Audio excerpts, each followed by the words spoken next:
ونذيرا وداعيا إلى الله بإذنه وسراجا منيرا.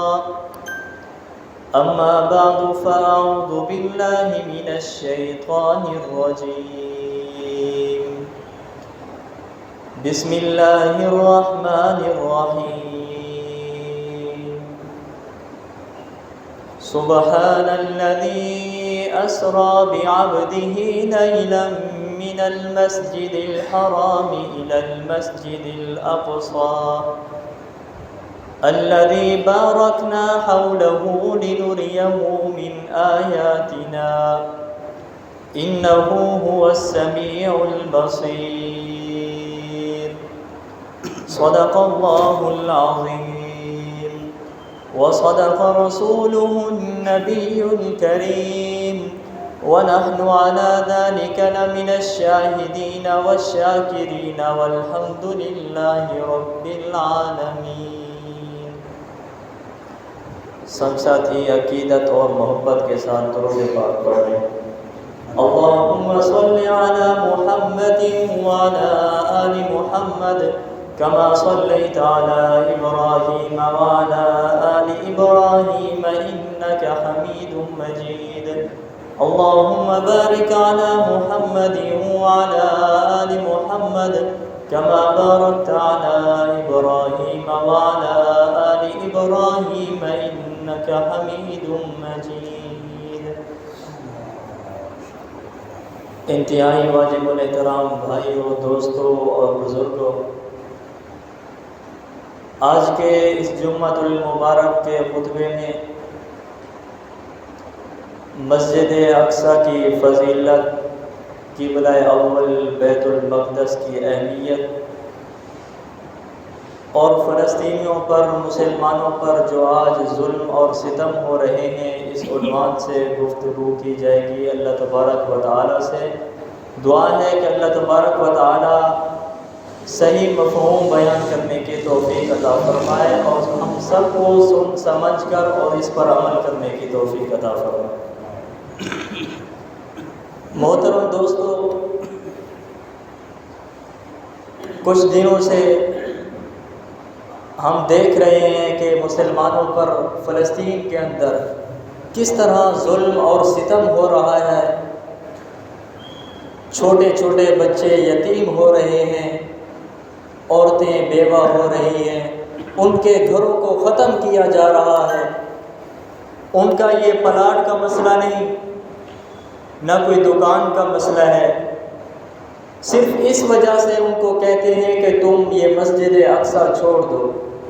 اس وجہ سے ان کے بچے یتیم ہو رہے ہیں، ان کی بیویاں بیوہ ہو رہی ہیں. ہم سمجھتے ہیں یہ مسجد اقصی یہ کوئی عام مسجد ہے، جس طرح ہماری مسجد ہے ہم سمجھتے ہیں وہ بھی اس طرح ہے، لیکن اس سے وہ افضل ہے. رسول اللہ صلی اللہ علیہ وسلم نے فرمایا کہ جو شخص مسجد اقصی کے اندر ایک نماز پڑھے گا تو اس کو 25,000 نمازوں کا ثواب ملے گا. اور حضرت ابو ذر غفاری رضی اللہ تعالیٰ عنہ نے ایک مرتبہ جناب رسول اللہ صلی اللہ علیہ وسلم سے پوچھا کہ یا رسول اللہ، کائنات کے اندر سب سے پہلے کون سی مسجد کی بنیاد رکھی گئی؟ تو رسول اللہ صلی اللہ علیہ وسلم نے فرمایا سب سے پہلے بیت اللہ کی بنیاد رکھی گئی. پوچھا اس کے بعد؟ فرمایا کہ اس کے بعد مسجد اقصی کی بنیاد رکھی گئی، جو قبلہ اول ہے اس کی بنیاد رکھی گئی. یعنی کائنات کے اندر دوسرے نمبر پر یہ مسجد ہے جو بنائی گئی زمین پر. اور یہ وہ مسجد ہے جو مسلمانوں کا قبلہ تھا پہلے، جس کی طرف جناب رسول اللہ صلی اللہ علیہ وسلم نے 17 ماہ رک کر کے نماز پڑھی ہے اس کی طرف. مسلمانوں کا پہلے قبلہ بھی یہی تھا، بیت المقدس، لیکن آج ہم بھول چکے ہیں، ہمیں پتہ نہیں. تو کس طرح ان پر ظلم اور ستم ہو رہے ہیں.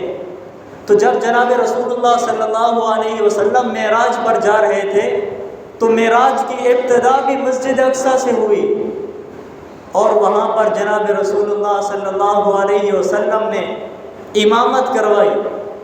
اور میں کہتا ہوں کہ مسجد اقصیٰ کے اندر ایسی عبادت ہوئی ہے نہ اس سے پہلے کوئی اور جگہ پر عبادت ہوئی ہے نہ ہو سکتی ہے۔ اس مسجد کے اندر ایک ایسی عبادت ہوئی ہے، وہ عبادت کیا ہے؟ وہ عبادت یہ ہے کہ جب جناب رسول اللہ صلی اللہ علیہ وسلم نے وہاں پر امامت کروائی، امام نبی ہے، مقتدی بھی سارے نبی تھے، اللہ تبارک و تعالیٰ نے تمام انبیاء کو وہاں پر جمع کیا، سارے انبیاء مقتدی بن گئے اور جناب رسول اللہ صلی اللہ علیہ وسلم کو امام بنا دیا۔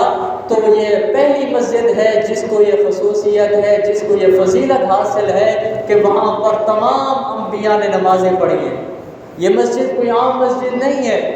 اور جب حضرت موسیٰ علیہ السلام کا آخری وقت تھا تو حضرت موسیٰ علیہ السلام کے پاس ملک الموت آیا۔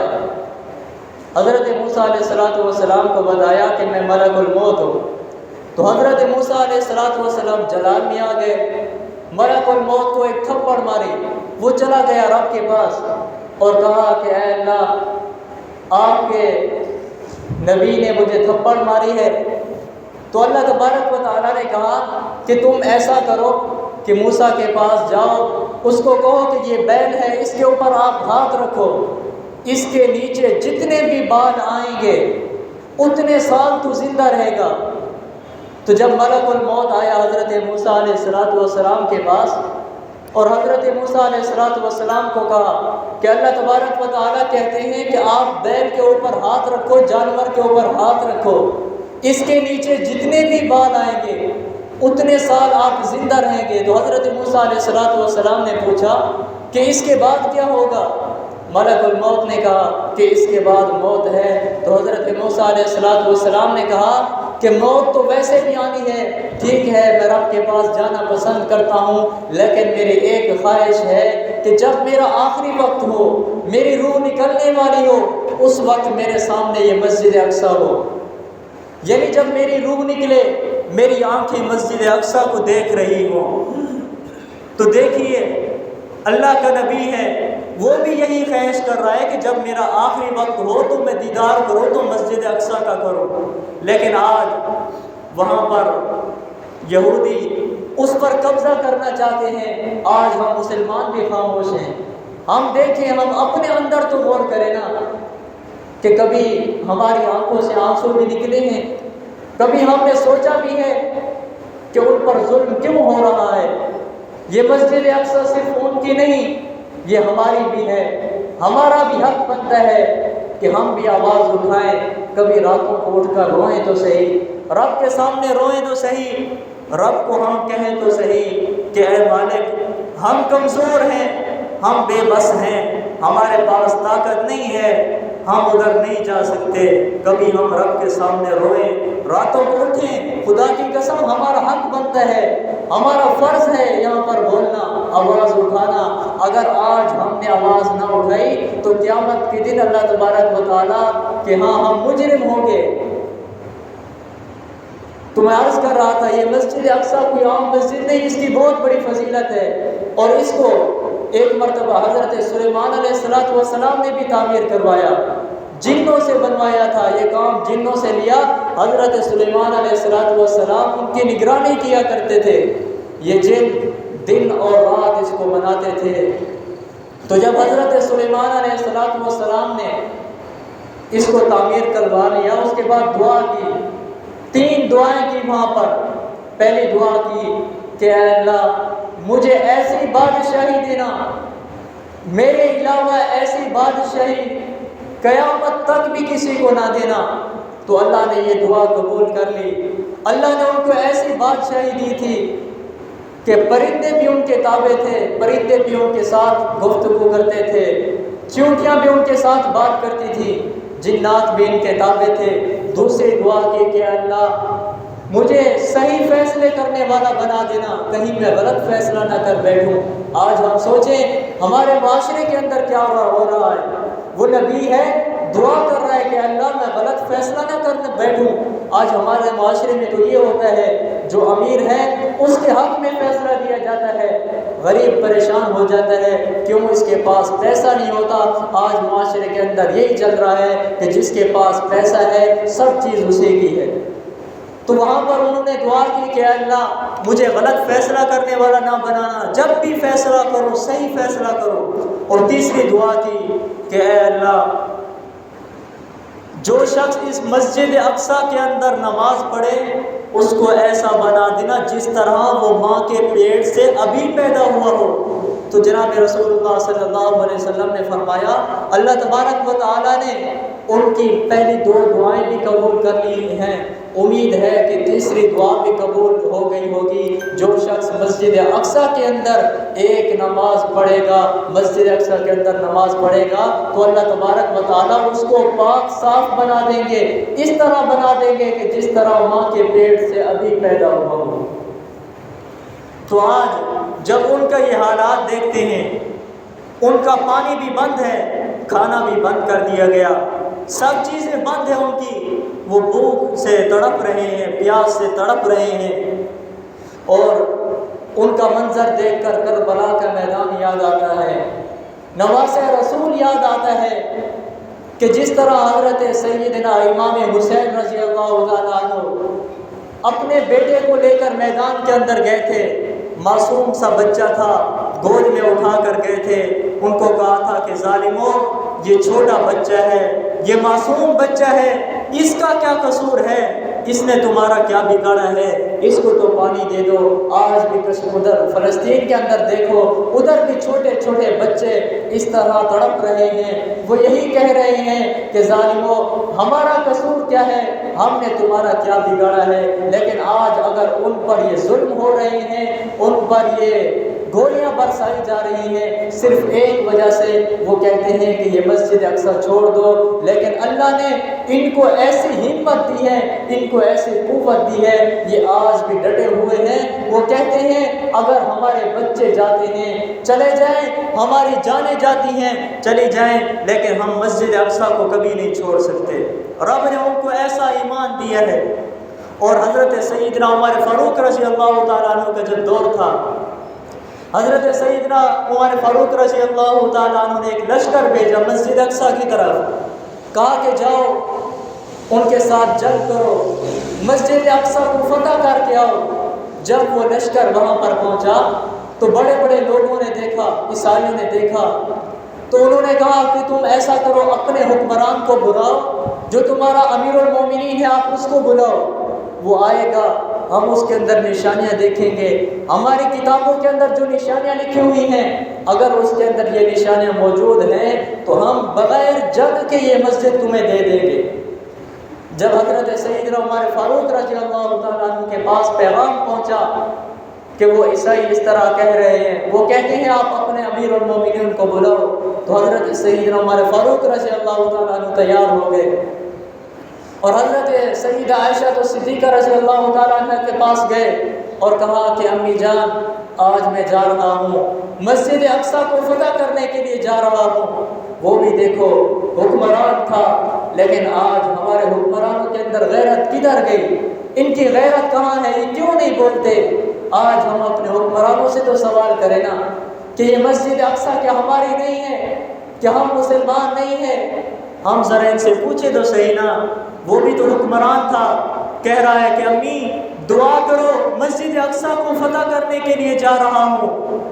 تو حضرت سیدہ عائشہ صدیقہ رضی اللہ تعالیٰ عنہ نے کہا کہ آپ جاؤ، اللہ آپ کو فتح دیں گے، لیکن تم ایسا کرو یہ لباس جو آپ نے پہنا ہوا ہے یہ پرانا لباس ہے، آپ نیا لباس پہن کر جاؤ۔ تو حضرت سیدنا عمر فاروق رضی اللہ تعالیٰ عنہ نے اپنا لباس چینج کیا، روانہ ہو گئے۔ راستے میں غلام کے ساتھ ہے، چلتے چلتے غلام کو کہا کہ ہم ایسا کرتے ہیں ہمارے پاس ایک سواری ہے، حکمران ہے اس کے پاس سواری صرف ایک ہے۔ غلام کو کہتے ہیں ایسا کریں گے کچھ سفر میں پیدل چلوں گا، تو سواری پر سوار ہونا، پھر کچھ سفر میں سواری پر سوار ہوں گا اور آپ پیدل سوار ہونا۔ اسی طرح چلتے چلتے جب وہاں پر پہنچے تو غلام نے کہا کہ اے امیر المومنین، اب وہاں پر وہ سامنے آ گئے ہیں، وہاں پر یہ بڑے بڑے سردار دیکھیں گے، وہ کہیں گے یہ مسلمانوں کا حکمران ہے، پیدل سوار ہے، آپ ایسا کریں سواری پر سوار ہو جائیں۔ تو امیر المومنین نے کہا کہ میں ناانصافی نہیں کر سکتا، آج اگر میں ناانصافی کر گیا تو کل قیامت کے دن میں رب کو کیا جواب دوں گا؟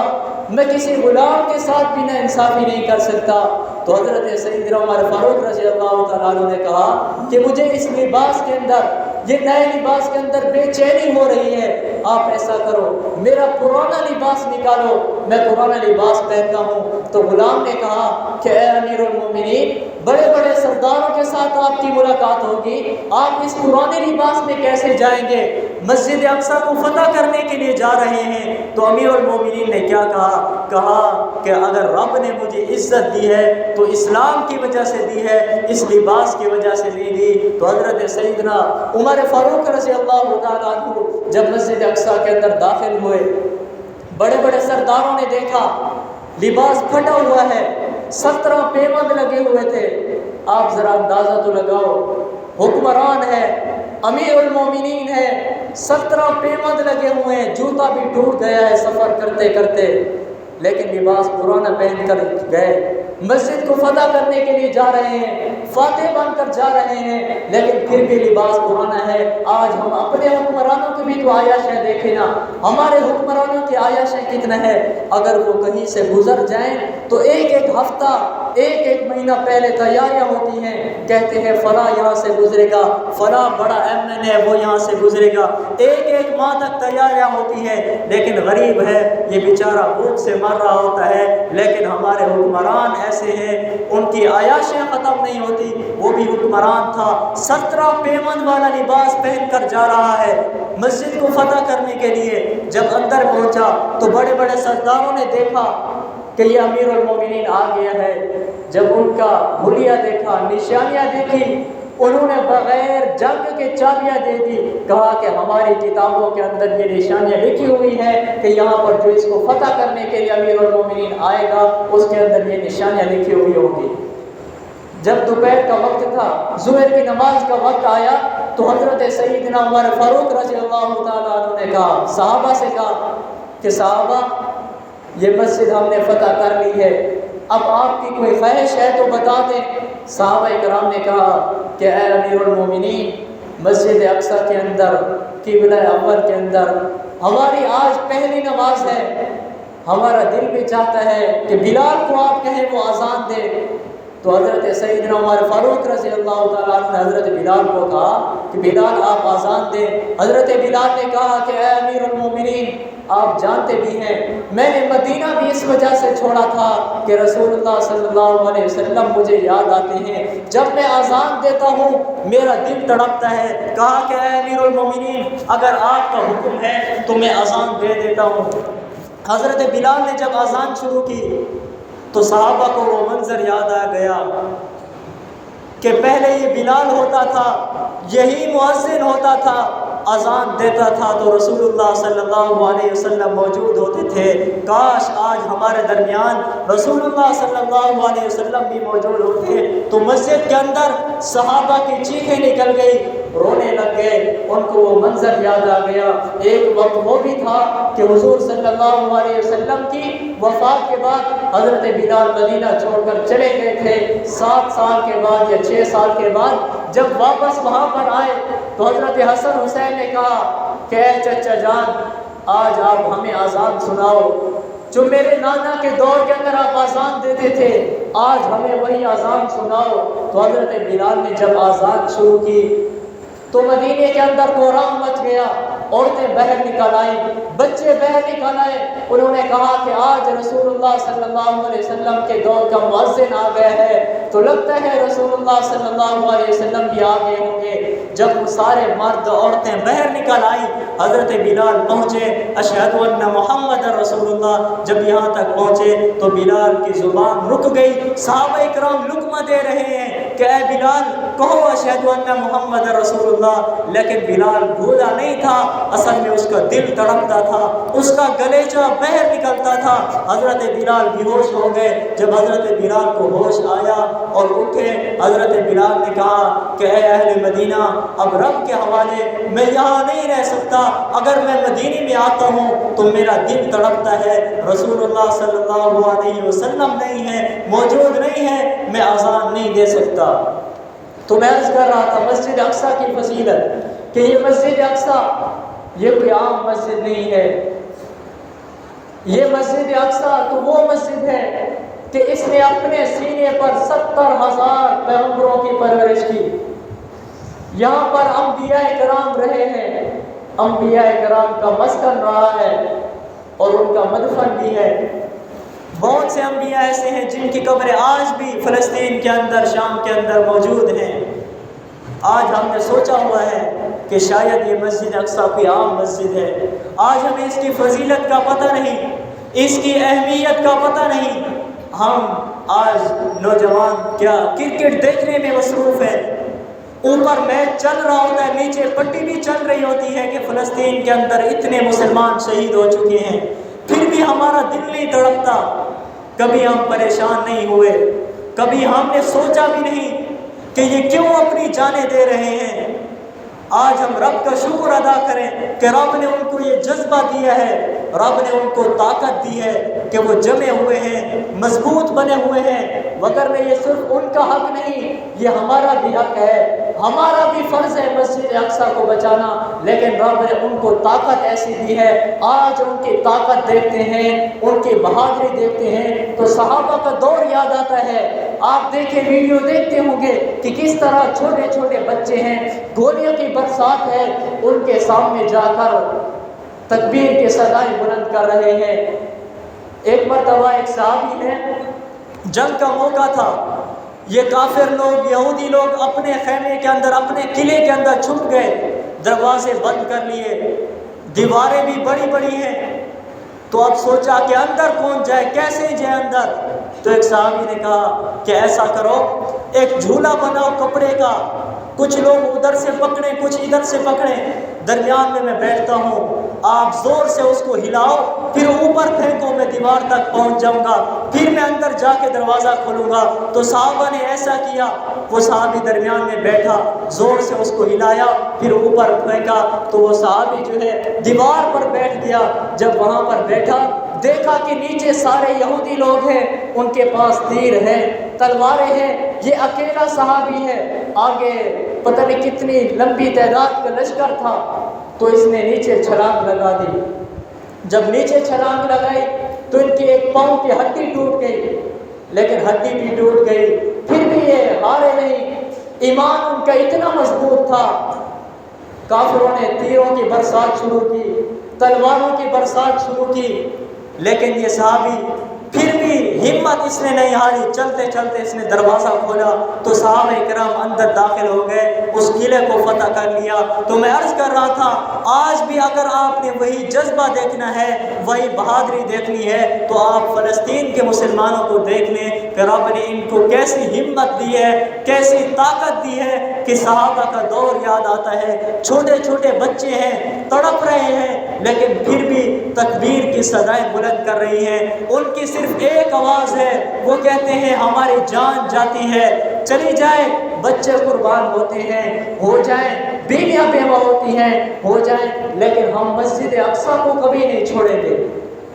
وہ ایک انٹرویو میں نوجوان آدمی ہے، انٹرویو دے رہا ہے، اس کے چہرے پر نقاب ہے، اس کی ماں پیچھے آئی، دیکھا کہ یہ میرا بچہ ہے، انٹرویو دے رہا ہے، چہرہ چھپا کے اس نے اپنے بچے کے چہرے سے وہ نقاب ہٹا لیا، کہا کہ بیٹا ڈرتا کس بات سے ہے، ڈر کس بات کا ہے، صرف اس وجہ سے ڈرتا ہے کہ تجھے شہید کر دیں گے۔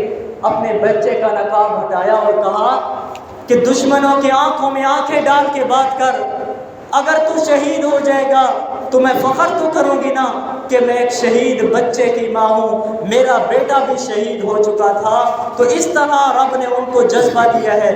آج کس طرح ان کے اوپر ظلم ہو رہا ہے، لیکن میں اور آپ سوچیں اگر یہی ظلم ہمارے بچوں پر ہو جاتا تو ہم کیا کرتے؟ آج اگر ہمارا بچہ ذرا سی بھی تکلیف میں ہو، چھوٹی سے اس کو چوٹ پہنچ جائے، ہم سے وہ برداشت نہیں ہوتا، لیکن وہ صبح شام اپنے بچوں کے جنازے اٹھا کر پھر بھی جمے ہوئے ہیں، پھر بھی مضبوط ہیں، بہادری کے ساتھ کھڑے ہیں، مسجد اقصیٰ کو چھوڑنے کے لیے تیار نہیں ہے۔ رب نے ان کو اتنا طاقت دی ہے، چھوٹے چھوٹے بچے ہیں، بھوک سے تڑپ رہے ہیں، پیاس سے تڑپ رہے ہیں، ہمارا فرض بنتا ہے۔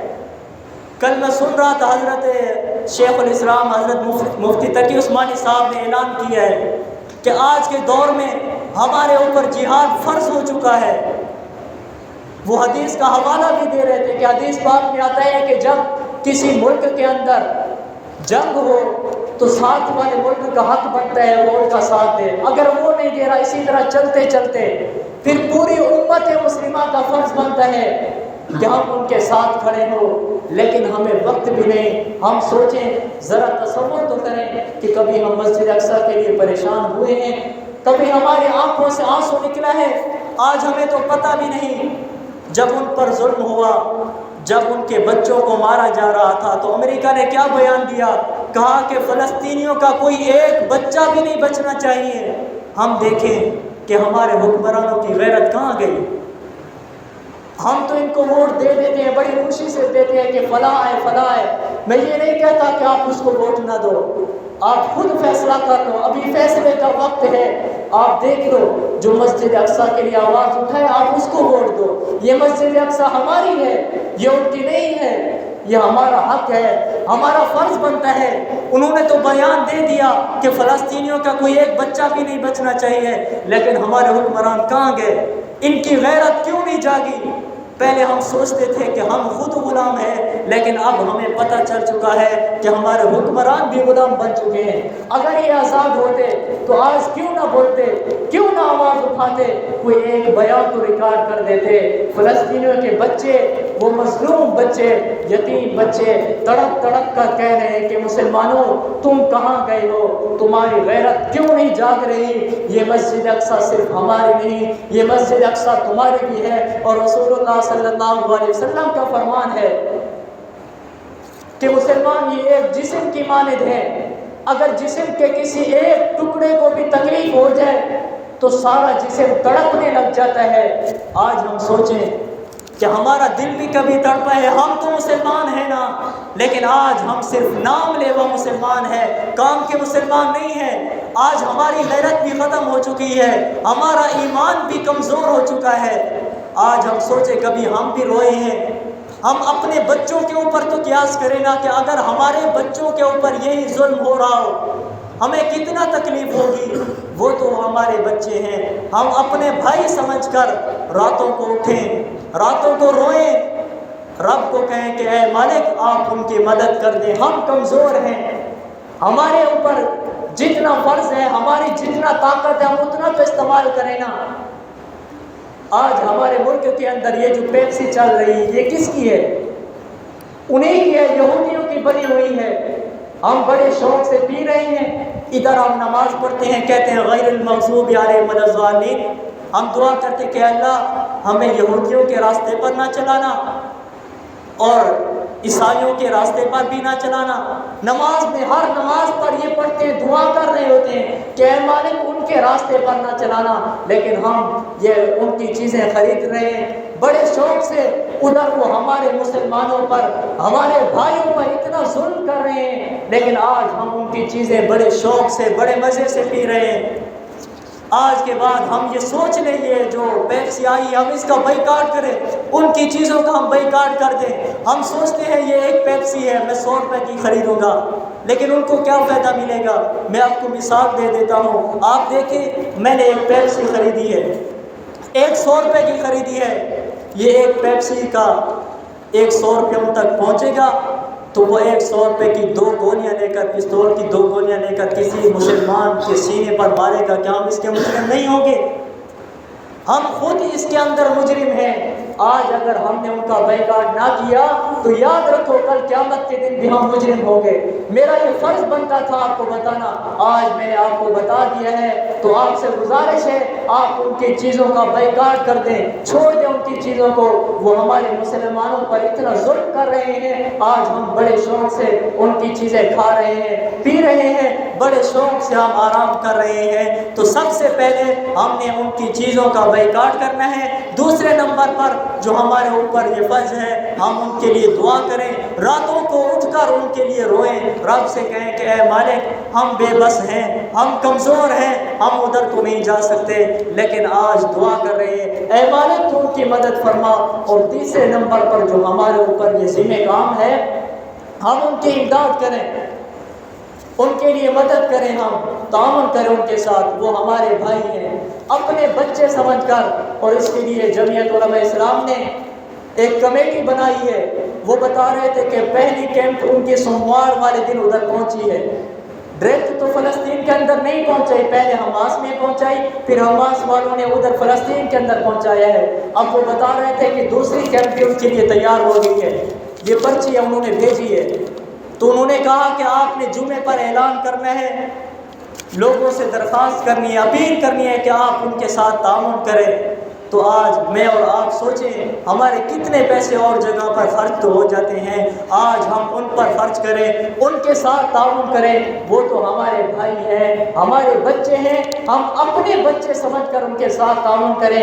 آج اس مجمع سے کوئی بھی خالی نہ جائے، ان کے ساتھ تعاون لازمی کرے، چاہے ہماری جیب کے اندر 10 روپے ہیں پھر بھی تعاون کریں گے، 100 ہے 200 ہے، ہم تعاون کریں، ان کے ساتھ تعاون کریں۔ کل قیامت کے دن ہم رب کو اتنا تو کہیں گے نا کہ جتنا ہمارے اوپر ہو سکتا تھا ہم نے اتنا کیا تھا۔